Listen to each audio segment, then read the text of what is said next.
በስመ ሥላሴ በስመ አብ ወወልድ ወመንፈስ ቅዱስ አሐዱ አምላክ አሜን። ሰላም እግዚአብሔር አምላክ ምስ ኩላትኩም ይኹን። ስድራ እግዚአብሔር አምላክ ከመይ ውዕልኩም? ኣነ እግዚአብሔር ይመስገን። ክብሪ ይስፋሕ መድኃኔዓለም ኣቦይ አሜን። ወላዲተ አምላክ አንደበት ኩነኒ ቅዱስ ሚካኤል ገብርኤል ብየማነይ ብጸጋመይ ይቆምለይ አሜን። ስንክሳር ዘወርሃ ነሐሴ 25 ዝንበብ ዝጽለ ስንክሳር ናይ ነሐሴ ዕለት 25 አሜን። ስንክሳር ብሰምዕ ዘንብብ ፍቅሪ ጎይታ ኣብ ልቡ ይዕንብብ። ሓለዋን ጸሎትን ናይ ቅዱሳን ድማ ይረክብ። ዝክረ ጻድቅ ለዓለም የሉ ዝኽረ ናይ ጻድቅ ንዓለም ይዝነብር። ካብ ኩሉ ክፉእ ዘበለ ክድሕኑ ንቅዱሳን ተማሕፀኑ አሜን። እንኳዕ ናብ ናይ ቅዱስ እንድርያኖስ ሰማዕትን ዓብይ አባ ቢጻርዮንን ዓመታዊ ናይ ዕረፍቲ በዓል ብሰላም ኣብጽሐኩም ኣብጽሐና አሜን። በስመ አብ ወወልድ ወመንፈስ ቅዱስ አሐዱ አምላክ አሜን። ቅዱስ እንድርያኖስ ሰማዕት።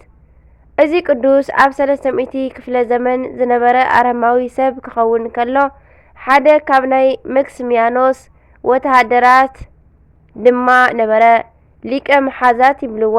ናይ ኣጉባዝ ሓለቃ ድማ ነበረ።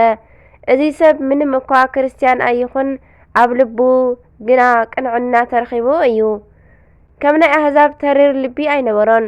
ኣብ ግዜ ጉብዝናኡ ድማ ሓንቲ ደመ ግቡእ ወይ ከዓ ጽብቕቲ ጓል ተመርዓወ። እዛ ጓል ኤልያና ክትበሃል ከላ ዝተባረኸት ክርስቲያን እያ። ንሱ ግን ኣይፈልጥን። ምስ ተመርዓወ ድሕሪ ዓመታት ናይ ሓዳር ግዜ ጎይታ እግዚኣብሔር ስለ ናይ ሰበይቲ ጸሎት ኢሉ ብጽቡቕ ጎደና ክመርሖ ደለየ። እንድርያኖስ ኩሉ ግዜ መዓልቲ መዓልቲ ክርስቲያን ደግሞ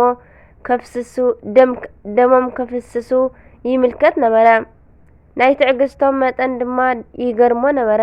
ብፍላይ መብዛሕቲኦም በቲ መከራ ሕጉሳት ነበሩ። እዚ ነገር ምርዳእ ስለ ዝኣበዮ 24 ፈተውቱ ክቐተሉ ናብ ዝተኣሰርዎ ቦታ ከይዱ ሓተቶም። ጎይታይ ክትረኽቡ ኢኹም ግን ነዚ ኩሉ እንታይ ክትረኽቡ ኢኹም ነዚ ኩሉ ስቃይ ብኣኮቴት ወይ ከዓ ብምስጋና ብሓጎስ ተቐበሉ እንተበሎም ኣብ ሰማይ ካብ ክርስቶስ ዝጽበየና ናይ ክብሪ ህይወት ስጋዊ አንደበት ኣከናዊኑ ክዛረብ ኣይከኣሎን እዩ።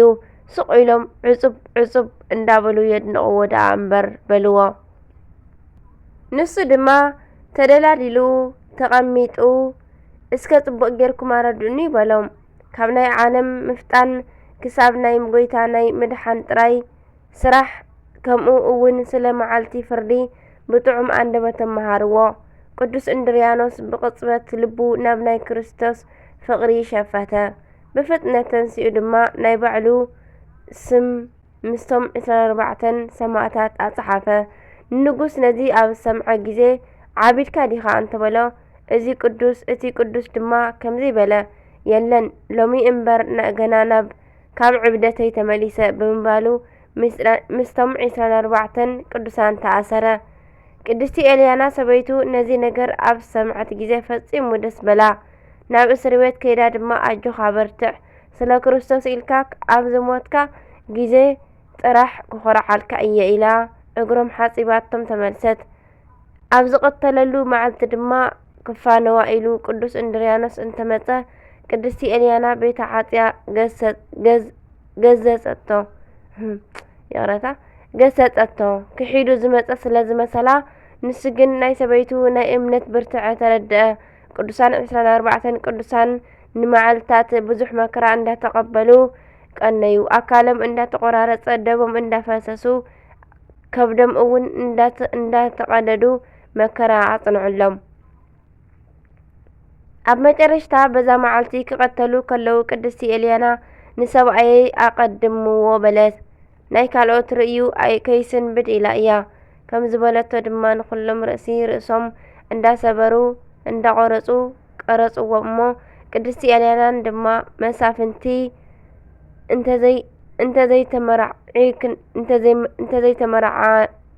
እንተዘይተመርዓናኪ እንዳበሉ ስለ ዘሸገርዋ ተሰዲዳ ከይዳ ኣብ ትሕቲ ናይ ሰማዕታት መቓብር ኣልቀሰት። ጎይታ ድማ ጸዊዕዋ በታ ዕለት ኣዕረፈት። በረኸቶም ይሕደረና አሜን። ዓብይ አባ ቢጻርዮን ዓብይ ገዳማዊ ሰብ ናይ መጀመርታ መነኮሳት ካብ ዝበሃሉ ኣቦታት ሓደ ክኸውን ከሎ ንዓለም ኒዕቁ ምስ መነነ ብኣባ አንጦንዮስ መነኮሰ። ምስኦም ድማ ብረድኤት ንብዙሕ ዓመታት ኣገልገለ። ኣገልግሎቶም ኣብ ዝፈጸመ ግዜ ድማ ኣስኬማ ተቐቢሉ ናብ በረኻ ወፀ። ምንም እኳ ናይ ባዕሉ ገዳም እንተዘይመስረተ ኣብ 400 ክፍለ ዘመን ምናኔ ህይወት ምእንቲ ክስፋሕፋሕ ካብ ዝሰርሑ ኣቦታት እዚ ኣቦ ቀንደኛ እዩ ዓብይ ማለት እዩ። ኣብ ናይ ተጋድሎ ዘመኑ ድማ ዝፍለጠሉ ነገራት ኣሎ። ካብኡ ብውሕዱ ድማ ንጠቅስ ኣባ ቢጻርዮን ጾሙ ኮነ ጸሎቱ ብ40 መዓልቲ ዝተወሰነ ነበረ። ጾም ምስ ጀመረ ብዘይካ ድሕሪ 40 መዓልቲ እኽሊ ኣይጥዕምን ነበረ። ንጸሎት ምስ ቆመ ድማ ዝቕመጥ ድሕሪ 40 መዓልትን እዩ። ኩሉ ግዜ ናብ በረኻ እንዳዞረ የልቅስ ነበረ። እንታይ ኮንካ እንተበልዎ ወገናቴ ተወዲኡኒ ድኻ ድማ ኮንኩ ይብሎም ነበረ። ከምዚ ዝብል ኣጋንንቲ ንብዙሓት ነፍሳት እንዳነጠቑ ክወስዱ ስለ ዝተመልከተ እዩ ካብ ፈቐዶ ገዳማት እንዳለመነ ንነዳያን የከፋፍል ነበረ። ሕፍረቱ ካብ ዝትሽፍን ጨርቂ ብዝሓለፈ ካልእ ልብሲ ኣይለብስን ነበረ።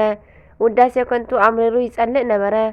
ብልዕሊ ባሕሪ ተጓዒዙ እንዳኸደን እግሩ እንዳረሓሰ ክተርፍን ኣቦታት ተመልኪቶም እዮም። መርዚ ዘለዎ ማይ ድማ ምቁር ገበሮ። እዚ ቅዱስ ንድውያን ፈዊሱ ንኣጋንንቲ ካብ ከባቢኦም ኣሳዲዱ ብዙሕ ፍሬ ኣፍርዩ ናብ ገዳም ካብ ዝኣቱ ኣብ 47 ዓመቱ ብጽቡቕ ሽምግልና ዓረፈ። ኣሜን። በረኸቱ ይሕደረና። ለዋ ኣምላኽና ብኽብረ ቅዱሳን ይከልለና፣ በረኸቶም ድማ የብዝሓልና። ኣሜን። ነሓሴ 25 ዝኽበሩ ዓመታዊ ናይ ቅዱሳን በዓላት ቅዱስ እንድርያኖስ ሰማዕት፣ 24 ሰማዕታት ማሕበሩ፣ ቅድስቲ ኤልያና ሰበይቱ፣ ዓብይ ኣባ ቢጻርዮን ገዳማዊ፣ ቅዱስ ኤልያኖስን ሓፍቱ ኣውዶክስያን ሰማዕታት። ወርሓዊ በዓላት ድማ ቅዱስ መርቆሬዎስ ሰማዕት፣ ቅድስቲ ተክላ ሃዋርያዊት፣ ቅዱስ አበረከዙን ሰማዕት፣ ቅዱስ ዶማዲዮስ ሶርያዊ፣ አቡነ አቢብ ኣባ ቡላ፣ ቅዱስ ኣባ አቡፋና ጻድቅ። ኣሜን። ክርስቶስ ኢየሱስ ንሓጣን ከድሕን መጸ ዝብል ቃል ከምኡውን ከምኡ እዩ። ብምልኡ ክንቅበሎ ዝግበአና ቃል እዩ። ካብ ኩሎም ሓጣን ዝገደደ ከዓ ኣነ እየ። በዚ ምክንያት እዚ ድማ ኣነ ምሕረት ዝረኸብኩ ማለት ጎይታ ኢየሱስ ክርስቶስ ነቲ ወሰን ዘይብሉ ትዕግስቱ ቅድም ኣባይ ብምግላጽ ናይቶም ናብ ዘለዓለም ህይወት ክበጽሑ ኢሎም ብኡ ዝኣምኑ ኣርኣያ ገበረኒ። ኣሜን። ቀዳማይ ጢሞቴዎስ ምዕራፍ 1 ፍቕዲ 15 ከምኡ ይብል። ኣሜን። ስንክሳር ዝሰምዕ ዘንብብ ፍቅሪ ጎይታ ኣብ ልቡ ይዕንብብ፣ ሓለዋን ጸሎትን ናይ ቅዱሳን ድማ ይረክብ። ዝክረ ጻድቅ ለዓለም ይህሉ፣ ዝኽረ ናይ ጻድቅ ንዓለም እዩ ዝነብር። ካብ ኩሉ ክፉእ ዘበለ ክድሕኑ ንቅዱሳን ተማሕፀኑ። ኣሜን። ካብ ኩሉ ክፉእ ዘበለ ክድሕኑ ንቅዱሳን ተማሕፀኑ። በረኸት ረድኤት ናይ ኩሎም ቅዱሳንና ምስ ኩላትና ይውዓል። ኣሜን ኣሜን ኣሜን ወኣሜን ለኩሎም መላእክቲ ሰማይ ዝወደቐ ዝነጠበ ኩሉ ብኣፈ ቅዱሳን ትጓል መላእክቲ ተኣረመለይ ካብ ኣናባ ዘውደቕኩ። ኣሜን። አቡነ ዘበሰማያት ይትቀደስ ስምከ ትምጻእ መንግሥትከ ወይኩን ፈቃድከ በከመ በሰማይ ከማሁ በምድር ሲሳየነ ዘለለ ዕለትነ ሀበነ ዮም ህድግ ለነ አበሳነ ወጌጋየነ ከመ ንሕነኒ ንህድግ ለዘአበሰለነ ኢታብአነ እግዚኦ ውስተ አላትነነ ወባልሐነ ኩሉ እኩይ እስመ ዚአከ ይእቲ መንግሥት ኃይል ወስብሐት ለዓለመ ዓለም አሜን። በሰላም ቅዱስ ገብርኤል መልአክ ኦ እግዝእትየ ማርያም ሰላም ለኪ ድንግል በህሊናኪ ወድንግል በሥጋኪ እመ እግዚአብሔር ጽባሕ ሰላም ለኪ ብሩክቲ አንቲ እምአንስት ወብሩክ ፍሬ ከርሥኪ ተፈሥሒ ፍሥሕት ኦ ማርያም ምልዕተ ጸጋ እግዚአብሔር ምስለኪ ሰአሊ ወጸሊ ምህረት በእንቲአነ ሀበ ፍቅር ወልድኪ ኢየሱስ ክርስቶስ ከመ ይስረይ ኃጣውኢነ ተማኅፀነ ከተማኅፀነ ክዳንኪ። ወስብሐት ለእግዚአብሔር ወለወላዲቱ ድንግል ወለመስቀሉ ክቡር አሜን አሜን ለይኩን።